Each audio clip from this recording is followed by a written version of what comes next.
Scott, congratulations. Thank you. Through to round 2 here at Ali Pali. How would you assess that performance tonight? Okay. That's what it was. It was okay. Doubles were good, which I'm very surprised. I hate tops, and I didn't miss a dart. I don't think. Maybe one, but yeah, it was okay. Haruki was always going to be a tough game. I'm just glad to come out the other end of it as the champion, as the winner. That's what I say about that. Haruki did really fight back well, particularly in the latter stages. But you mentioned the doubles there, 9 out of 14. Couple of ton plus finishes. Must give you a lot of confidence going forward. Yeah, that's one of the games I practice. It's one of the things I practice a lot anyway. My doubling game, my combination shots and stuff like that. So I'm really pleased. I just need to hit the treble a little bit more and stay away from the 5s and the 1s. That's doing me head in. But obviously you've seen what I can do, and I'm hoping Thursday night I will bring that guy out and play a game that I can actually play. And last year was an incredible one for you, for your breakthrough year without your tour card, winning the Pro Tour event. How do you assess 2023 as a whole so far? Oh, bloody hard work, that's for sure. The game time has really killed me. That's why I don't think I've been as good as I have recently. I mean, if you look at the stats, I've probably performed better this year, average-wise and everything else. But I played so often last year with the Modus Super Series I was playing, Challenge Tours, playing for England, WDF, playing Pro Tours. I was going from one to another constantly. So I didn't need to practice at home. I just turned up, had an hour or so beforehand and continued. So, but that's been the massive thing for me this year is the game time. But I'm hoping next year, with things that are changing around their area, that I've got a couple of other people to practice with, a bit more intense, and get me to where I can play and get me to be on the stage a little bit more, which is what I've been missing this year, being on that stage. And you are someone that comes alive on the big stage. Could this event be a real springboard for you, do you feel? Yeah, I hope so, but I'm a realist. I'm not, I'll take one game at a time. Cliche as hell, but I'll take one game at a time. I'll look in, and now this game's over, well, I can prepare for Danny on Thursday evening.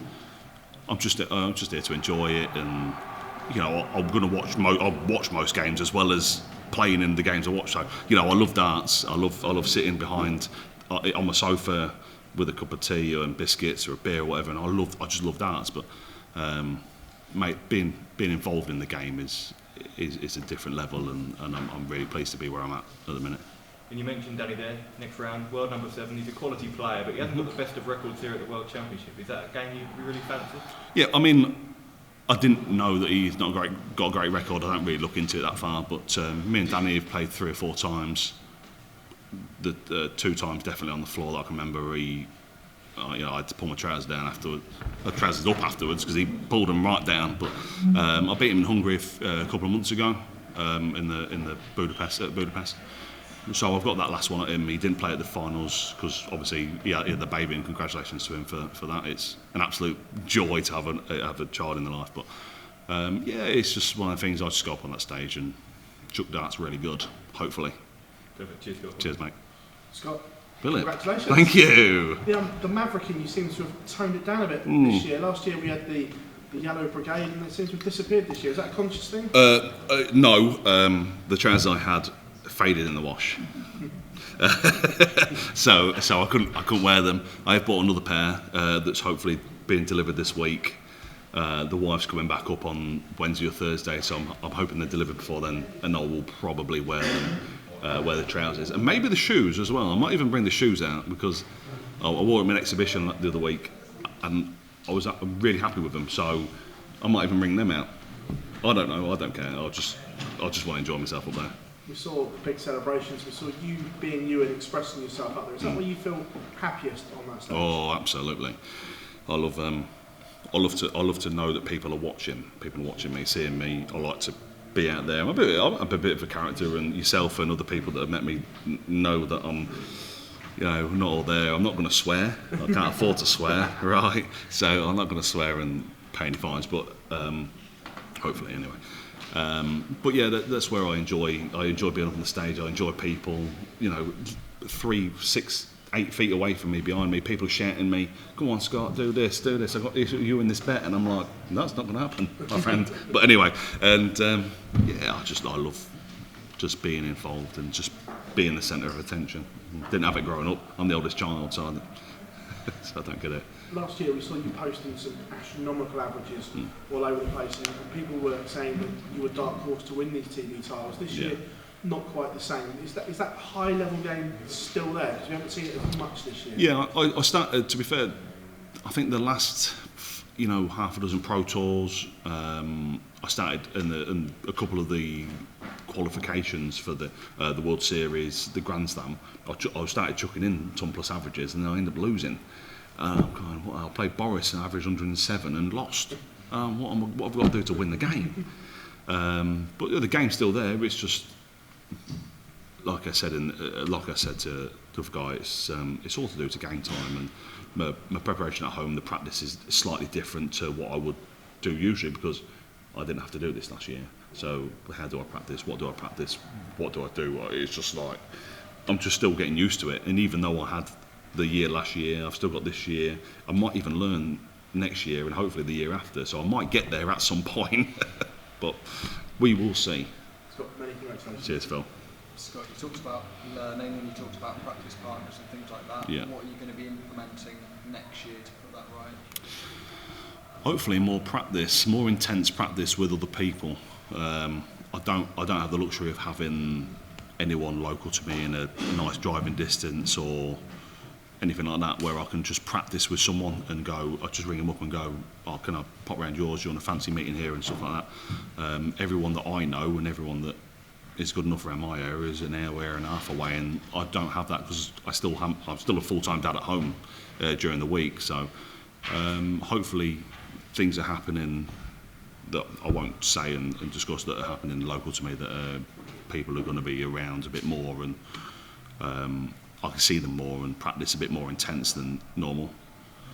But yeah, that's the main thing. Is the practice is massive, and with the changes that I've heard that are happening within the PDC as well, that I've got to practice more. It's going to be a tough year next year for myself and other people. I know I've jumped up a few places in the rankings, but people like me have got to practice and got to earn that money to get in the top 32 and start earning that real dollar.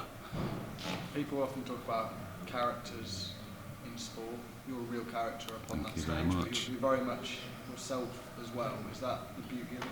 Yeah, that's just me. And I am a bit of a weirdo. I'm not as mad as Cammy, but I'm pretty. But especially on the world stages, you want to be the best you are. And when you win a leg, I've seen stuff on social media about Cammy. People cringing at our reaction. The boy's a plumber. He turns up. He's playing against. He's watching. 3,500, 4,500 people are watching, plus the millions at home. He does what he wants up there. Just let us do what we do. You watch and behave yourselves, right? And we'll just get on with it. And that's what I'm going to continue to be and do. And if I win a leg and I'm happy with it, that 127 was delightful, by the way. Then I'm happy with it, and I'm going to continue to do it, mate. Yeah.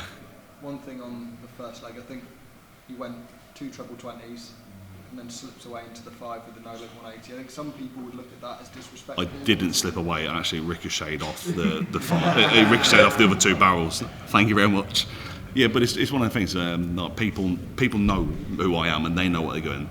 Haruki is, as butch as he's seen what I do. He knows who I am. I know who he is, so he knows who I am. He knows I'm going to do something stupid at some point, and that was the one. And I'll do it again Thursday. And if it doesn't go in the treble 20 again, that's bad luck for me, innit? But I'll do it, and I'll do it, and if I want to do it, I'll do it again.